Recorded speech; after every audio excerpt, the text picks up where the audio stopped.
Hi అండి, అందరికీ నమస్తే. నా ఊపిరి నీవే సఖియ పార్ట్ 56.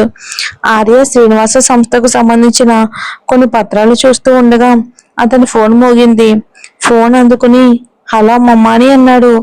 ఆర్య, నేను విందుకు ఆహ్వాన పత్రిక ఒకటి మహేష్ చేతికిచ్చి పంపాను. అది నువ్వు నా తరపున అంజలికి ఇవ్వాలి అని ఫోన్ అవతల నుండి రాజేశ్వరి గారి గొంతు వినిపించింది. మీరు ఆమెను ఆహ్వానిస్తున్నారా? ఆర్య మాట్లాడుతూ కనుబొమ్మలు కొద్దిగా పైకెత్తాడు. అవును, ఆమె వస్తానని ఒప్పుకుంది. నేను మీ ఇద్దరి కోసం ఇక అన్ని అవకాశాలు కూడా సృష్టిస్తున్నాను. ఆర్య, నువ్వు వాటిని సరిగ్గా వాడుకోవాలి. నేను కావేరుని పిలవడం లేదు అని అన్నారు రాజేశ్వరి గారు. అంజలిని తనని కలపడానికి ఆవిడ ఎంతగా ప్రయత్నిస్తున్నారో చూశాక సహజంగానే తన అమ్మమ్మను నిరాశపరచాలని ఆర్యకు అనిపించలేదు. సరే అమ్మమ్మ, ఇక నాకు అర్థమైంది అని బదులిచ్చాడు. సుమారు ఇక గంట తర్వాత మహేష్ ఆహ్వాన పత్రికతో వచ్చాడు. కానీ అతను దాన్ని నేరుగా అంజలికి పంపలేదు. బదులుగా ఆర్య ఆఫీస్కి పంపాడు. ఆహ్వానం అందుకున్న తర్వాత ఆర్య ల్యాండ్లైన్ ఫోన్ నుండి అంజలికి కాల్ చేశాడు. హలో అంజలి అని అన్నాడు. ఫోన్లోని ఆమె గొంతు వినిపించింది. నువ్వు నా ఆఫీస్కి రా, ఆర్య గంభీరమైన గొంతుతో ఆదేశించాడు. ఏమైనా పనుందా అని అడిగింది ఆమె. నీ ఆహ్వాన పత్రిక తీసుకో అని చెప్పి వెంటనే ఫోన్ పెట్టేశాడు. అంజలి నిస్సహాయంగా నిట్టూర్చి తన ఆఫీస్ నుండి బయటకు వచ్చి లిఫ్ట్ వైపుకు నడిచింది. అక్కడికి చేరుకున్నాక తలుపు తట్టింది. లోపలికి రా అని అన్నాడు అతడు. ఆమె గదిలోకి అడుగుపెట్టింది. అక్కడ ఒక పొడవాటి మనిషి సోఫాలో కూర్చుని ఒక కాలు మీద మరో కాలు వేసుకుని ఉన్నాడు. అతని వైపుకు ఒరకంట చూసి నాకు ఇవ్వండి అని గొణికింది. ఈ రాత్రి భోజనం సంగతి మర్చిపోకు. అతను తన పత్రాల గుట్టలో నుంచి ఆహ్వాన పత్రికను తీస్తూ అన్నాడు. ఆ మాటతో అంజలి ఒక క్షణం ఆగిపోయింది. నిన్న రాత్రి అతనికి రాత్రి భోజనం రెండు కొనిస్తానని మాటిచ్చింది తని. నాకు ఈ రాత్రి ఖాళీ లేదు, అందుకే నేను మీకు ఇక నైట్ భోజనం ఇవ్వలేను. ఆమె అతనికి డబ్బు చెల్లించడానికి నిరాకరించింది. మాట నిలబెట్టుకోవడం అంటే ఇదేనా? ఇప్పుడు మరి మాట మారుస్తున్నావా? ఆర్య ఆమె మాటకు తీవ్రంగా నొచ్చుకున్న వాడిలా అకస్మాత్తుగా లేచి ఆమె వైపుకి అయితే చెతికాడు. ఆమె అసంకల్పితంగా ఒక అడుగు వెనక్కి వేసి తప్పు చేసిందలాంటి గొంతుతో అది కేవలం రాత్రి భోజనమే కదా అని అంది. మాట తప్పేవాళ్ళంటే నాకు ఏమాత్రం నచ్చదు అంజలి. ఆర్య ఆమె కళ్ళల్లోకి సూటిగా చూశాడు. నువ్వు ఈ రాత్రి నాకు భోజనం కొనివ్వాల్సిందే ఖచ్చితంగా. సరే, కిందన్న రెస్టారెంట్ లో కలుద్దాం. అంజలి అతనికి రాత్రికి భోజనం ఇవ్వడానికి ఒప్పుకుంది, ఏమీ చేయలేక. కానీ భవిష్యత్తులో అతనికి ఏమీ బాకీ పడకూడదని మనసులో అయితే అనుకుంది. అతని లాంటి వ్యక్తికి బాకీ తీర్చడం చాలా కష్టం. నిఖిల్ నేను కలవమని అడిగాడా? ఆది అకస్మాత్తుగా అడిగాడు. ఇదేంటి, మా మధ్య ఉన్న సంబంధంతో మీకేంటి పని? అంజలి కాస్త అసంతృప్తిగానే అంది ఆర్యతో. నేను నీకు ముందే చెప్పాను, అతను నీకు నచ్చకపోతే ఆశలు రేకెత్తించొద్దు. నువ్వు అతని భావాలతో ఆడుకోవటం నాకు ఏమాత్రం ఇష్టం లేదు అని ఆర్య హెచ్చరించాడు అంజలిని.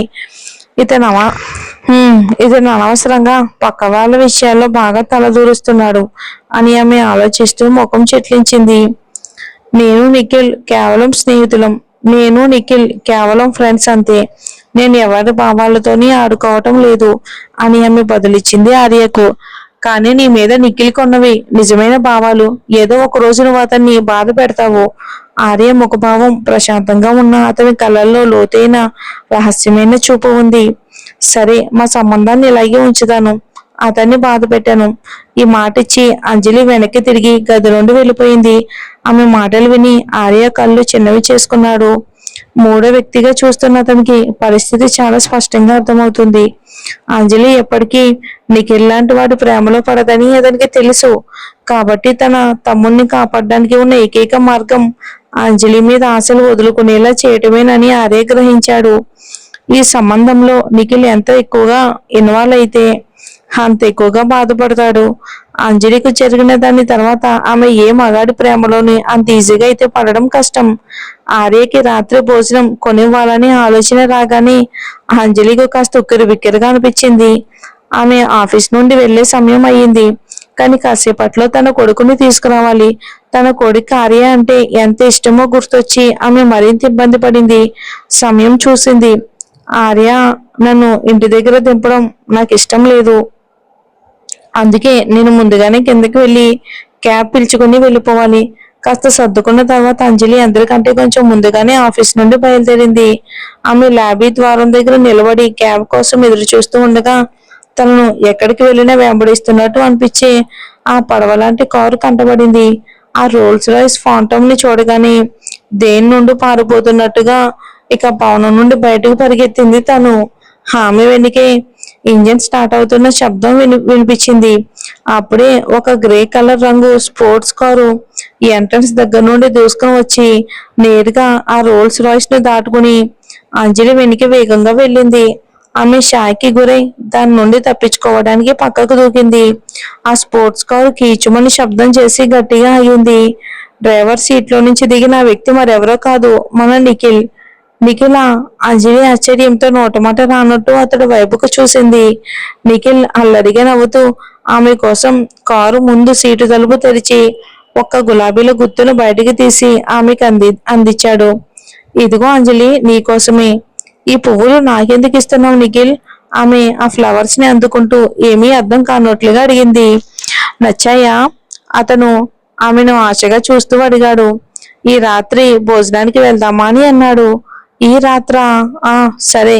అంజలి అలా అనగానే కావాలని పక్కకు తిరిగి ఒత్తిడిని కలిగించేలా ఉన్న ఖరీదైన కారు వైపుకు ఓరకంట చూసింది. నిఖిల్ కూడా తిరిగి ఆ కారును ఇప్పుడే చూసినట్టు నటించాడు. అతను పెదవి విరిచి లోపల ఉన్న వ్యక్తిని పలకరించడానికి అటువైపుకు నడిచాడు. కారు కిటికీ అద్దం కిందకి దిగింది. ఆర్య తన చూపులతో నిఖిల్ అయితే ఎదుర్కొన్నాడు. పనైపోయింది ఆర్య. నిఖిల్ పలకరించి కావాలనే విషయాన్ని మార్చాడు. నేను అంజలిని నైట్ డిన్నర్ కి తీసుకెళ్ళడానికి వచ్చాను. మేము ఇంకా బయలుదేరతాం. ఇంకా అలా చెప్పి నిఖిల్ తిరిగి అంజలి దగ్గరకు వచ్చి చాలా అలవాటైనట్టుగా ఆమె భుజం మీద చేయి వేశాడు. అతను ముందు సీటు తలుపు తెరిచి ఆమెకు సహాయం చేస్తున్నట్టుగా తన శరీరాన్ని ఆమెకు దగ్గరగా ఉంచాడు. అంజలి చేతులు ఇంకా ఆ ఫ్లవర్స్ పట్టుకునే ఉంది. అతను ముందు సీట్లో కూర్చుంది. నిఖిల్ కారులోకి ఎక్కగానే ఎక్సిలేటర్ మీద కారు నొక్కి వేగంగా దూసుకుపోయాడు. ఆర్య నుండి ఆమెను ఎగరేసుకుపోవాలి అనుకున్నది నిఖిల్ పథకం. కానీ తన పథకం ఇంత సులువుగా పనిచేస్తుందని అతను కూడా ఆశ్చర్యపోయాడు. ఆర్య బ్లాక్ కలర్ కారు నెమ్మదిగా పార్కింగ్ స్థలం నుండి బయటకు కదిలింది. ఇక నల్ల అద్దాల వల్ల లోపలేమీ కనిపించలేదు కాబట్టి అతను వెళ్ళిపోతున్నప్పుడు అతని ముఖంలో ఎలాంటి భావాలు ఉన్నాయో ఎవరికీ తెలియదు. అయితే ఆ బ్లాక్ రోల్స్ రాయిస్ కారు కాసేపు వెళ్ళాక కోపంతో ఊగిపోతున్న డ్రైవర్ లాగా రోడ్డు మీద మిగతా కార్ల మధ్యలో దూసుకుపోతుంది. ఇంతలో నిఖిల్ కారులో కూర్చొని అంజలికు చెప్పలేని ప్రశాంతత అనిపించింది. ఇప్పుడు నేను నిఖిల్ తో రాత్రి భోజనానికి వెళ్తున్నాను నిన్న ఆర్యకు తెలుసు కాబట్టి అతనికి నైట్ భోజనం ఇవ్వకుండా తప్పించుకోవడానికి నాకు కారణం దొరికింది. ఆమె వెంటనే ఫోన్ తీసి అతనికి ఒక మెసేజ్ పంపింది. ఈ రాత్రికి మీకు భోజనం ఇప్పించడానికి నాకు సమయం లేదు, మీరే తినేయండి. ఇన్నాళ్ళు ఎలా ఉన్నావు అని నిఖిల్ అడిగాడు. పర్లేదు, బాగానే ఉన్నా, ఆమె నుదురు రుద్దుకుంటూ చెప్పింది.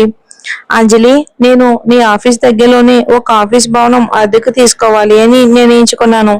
నా ఆఫీస్ని అక్కడికి మార్చేస్తాను. భవిష్యత్తులో మనం చాలా దగ్గరగా ఉంటామని అన్నాడు. కేవలం నాకు దగ్గరగా ఉంటానని నువ్వు ఒక ఆఫీస్ భవనం మొత్తం అద్దెకు తీసుకుంటున్నావా? ఖర్చు పెట్టడానికి నీ దగ్గర డబ్బులు ఎక్కువయ్యాయా? అంజలి సరదాగా నవ్వింది. అదొకటే కారణం కాదు. మా నాన్న ఆఫీస్ నాకు నచ్చలేదు. అది కొంచెం పాతకాల పద్ధతిలో ఉంది. అందుకే నా కోసం మా ఆఫీస్ మొత్తాన్ని కొత్తగా మార్చుకుందామని అనుకుంటున్నాను. ఇక నీతో కలిసి మధ్యాహ్నం భోజనం చేయొచ్చనే కారణంతో నీకు దగ్గరగా ఉండే చోటునే ఎంచుకున్నాను అంజలి. ఇక మనసు గెలుచుకోవడానికి పూర్తిగా ప్రయత్నించాలని నిఖిల్ నిర్ణయించుకున్నాడు అంజలిని. నాలాంటి సామాన్యులకు మీలాంటి డబ్బున్న వాళ్ళ ఆలోచనలు ఎప్పటికీ అర్థం కావు. ఆమె నిట్టూరుస్తూ అంది. సరే పద, రాత్రి భోజనానికి వెళ్లే ముందు బన్నీని తీసుకుందాం. నిఖిల్ అప్పటికే కిండర్ గార్డెన్ వైపుకు కారు నడుపుతున్నాడు. అంజలి కిందకి దిగి ఆ చిన్న పిల్లాన్ని తీసుకురావడానికని వెళ్ళగా నిఖిల్ స్కూల్ గేట్ దగ్గర ఎదురు చూశాడు.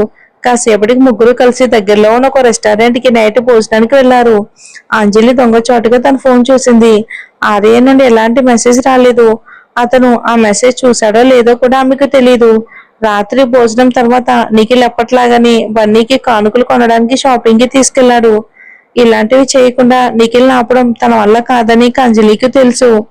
నిఖిల్ బన్నీ చేయి పట్టుకుని నడుస్తూ ఉంటే తన మేనల్లుడిని తిప్పుతున్న మావయ్యలా ఉన్నాడు. తండ్రిలా కనిపించడానికి నిఖిల్ వయసు మరీ చిన్నది. మాల్లో పని పూర్తయ్యాక నిఖిల్ వాళ్ళిద్దరిని వాళ్ళ కాలనీ ఎంట్రన్స్ దగ్గరే దించేశాడు. ఆ రోజు ఉదయం అంజలి ఆర్య కలిసి సరుకులు ఇంటికి తీసుకువెళ్లడం గుర్తుకు రాగానే తను కూడా అంజలి ఇంటికి వెళ్ళాలని డిసైడ్ అయ్యాడు నిఖిల్. నేను కాసేపు మీ ఇంటికి రావచ్చా, కొంచెం నీళ్లు కావాలి అన్నాడు. ఇక అక్కడే ఒక చిల్లర కొట్టు కూడా ఉంది కదా, ఆమె ఒక వైపుకు చూపిస్తూ చెప్పింది. నిఖిల్ ఆ షాప్ను అసలు పట్టించుకోలేదు. నేను నీ ఇంట్లోనే తాగాలి అనుకుంటున్నాను. ఇక హా తను నవ్వింది. సరే అయితే పద. అంజలి కొత్త ఇంటికి నిఖిల్ రావటం ఇదే మొదటిసారి. అతను ఏవో ఆధారాల కోసం వెతుకుతున్నట్టుగా ఇల్లంతా కలిగి చూశాడు. ఏం వెతుకుతున్నావు అని అంజలి అతనికి ఒక గ్లాస్ నీళ్ళు అందిస్తూ అడిగింది నిఖిల్ని. ఇది ఒక హెచ్చరిక మాత్రమే అంజలి. ఎవరో తెలియని మగాళ్ళని ఇంటికి తీసుకురాకూడదు. నువ్వు ఒక ఆడపిల్లవి, ఇతరులు నిన్ను వాడుకోకుండా చూసుకోవాలి కదా అని అన్నాడు నిఖిల్. ఇండైరెక్ట్ గా చెప్తున్నాడన్నమాట. మరి ఏం జరుగుతుందో చూద్దాం.